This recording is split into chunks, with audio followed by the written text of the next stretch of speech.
timing wheels. What's the right name for these guys? So these are what they call adjusters, or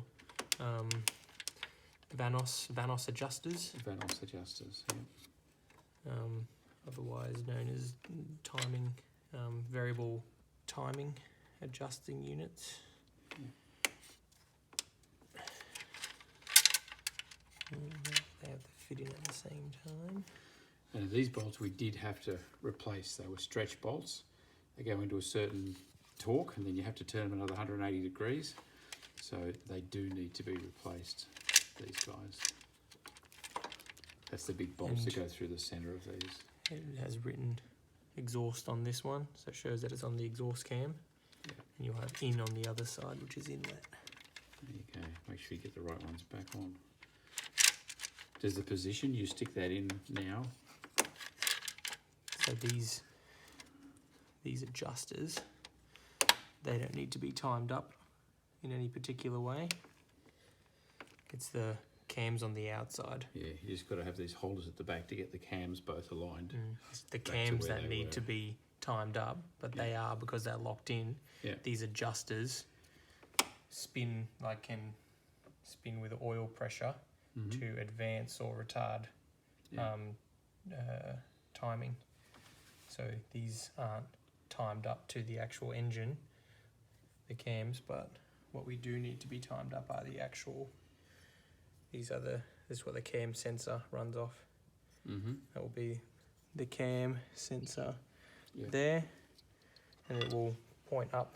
There's another one here, points up through that hole, and will read your cam position. And we've got another special tool that was needed to align all that, get it back together. Again, whatever special tools you've got to line all this up, probably you'll have to use those with their own. How special tool works.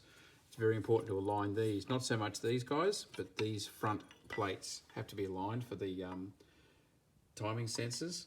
So we've got the pins on the back of the plate that line up with those holes, and that all gets it all lined up spot on. Then we can do it with bolts. Yeah, then we can do the bolts up through the tool.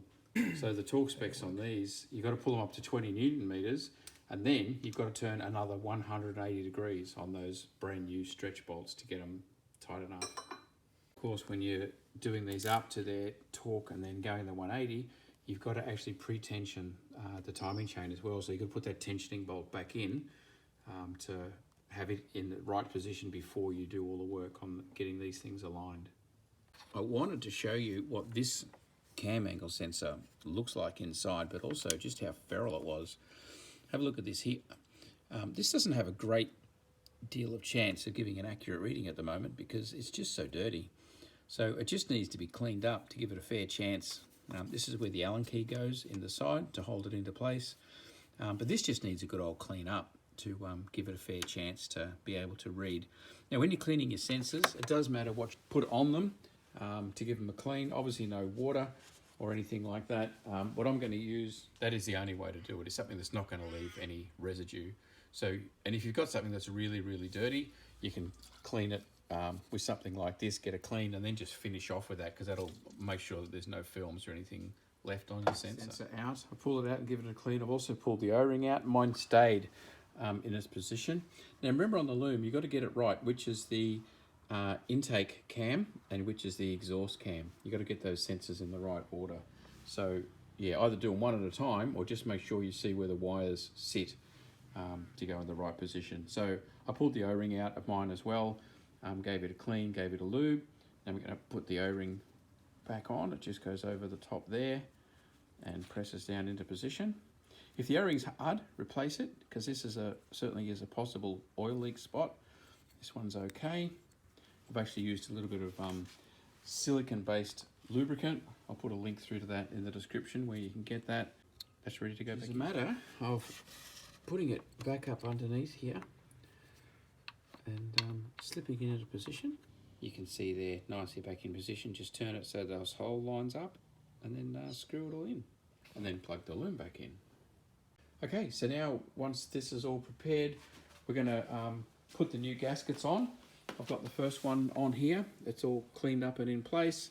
And now just making sure that there's no silicone from past jobs or anything like that. You just got to clean all of this all the way around to make sure it's ready for the new gasket. Then once you've done that, when we're preparing to put the new gasket in, the common leak points, my secret weapon, my BMW mechanic friend has told me that the common leak points for these are, this is your oil filler cap here. So this is the front of the engine. At the front of the engine, these points here where the corners are, he suggested to put a little bit of silicone on each of those on both sides of the gasket because they're common leak points. And at the back of the engine, the same, here and here. You can see there's even little channels through that one. So you put a blob of silicone on there and there as you put it into place in order to help it from leaking, because it's a common leak point at the back of the engine. You don't need to silicone the whole gasket.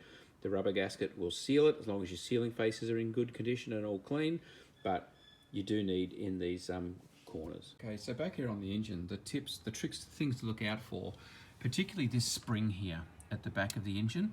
This is a classic for ripping, as you're lifting the tapper cover on, for ripping the gasket off. And if you don't get the gasket sitting in there, of course, it's going to leak out the back of your motor, be an absolute disaster. You have to do everything over. So really important as you get this on.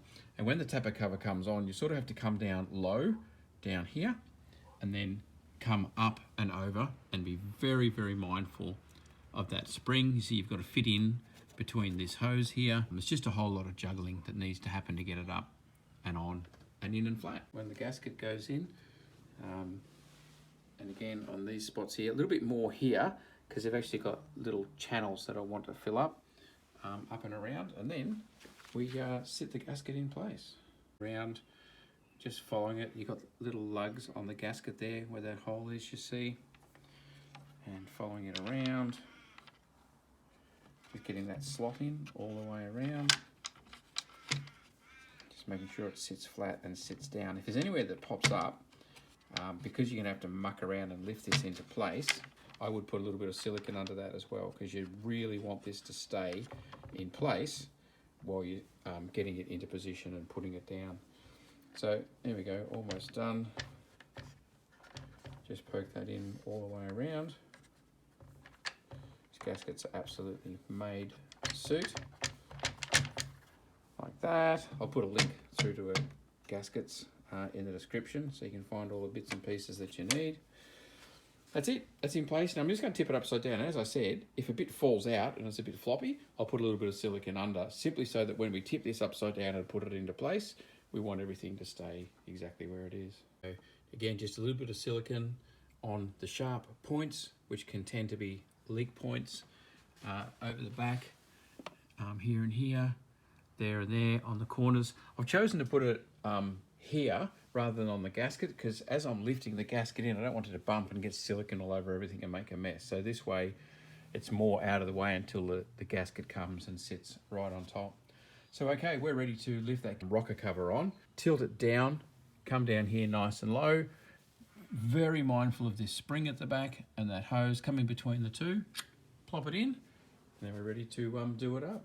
So even to the extent of getting in a mirror and having a look down here at your gasket, that's the vac pump down there. But the one I want to see there is that, see the blue gasket makes it easy to see. That's beautifully in place. Perfect. Okay, that's ready now just to locate all of your bolts and then pull it down. Now remember, you're pulling down onto a plastic cover, so it's not going to be much at all. I don't have the exact torque spec, but it'll be somewhere between 5 and 10 Newton meters. So when I took this off, it wasn't tight. Don't reef it down because you got yourself a plastic tap. Positioned and started. You start from the middle. So basically work your way out from the middle out just very loosely, and then the same again, middle out, tighten up a little bit, middle out, tighten out a little bit, take your time, get it all down nice and flat. So we're starting to put the car back together now in the loom. We've dropped this down from where we had it tied up, and the trick to getting this back in, this is the coil loom. It's got the wires around the front as well, but the trick to getting this in, you see this slot here, and there's a metal thing here. Start with that, because the plastic slides into the metal like that, and then when that's properly in position, come over here and you'll get a click like that. so that that is then in position. You see all of your plugs now just want to go back into their right places. Everything's sitting exactly where it needs to be. So that's the secret. Start with that slide first and then clip. And you know, don't forget your earths to go on here. These positive wires can be attached after we've got more of the top of the car on.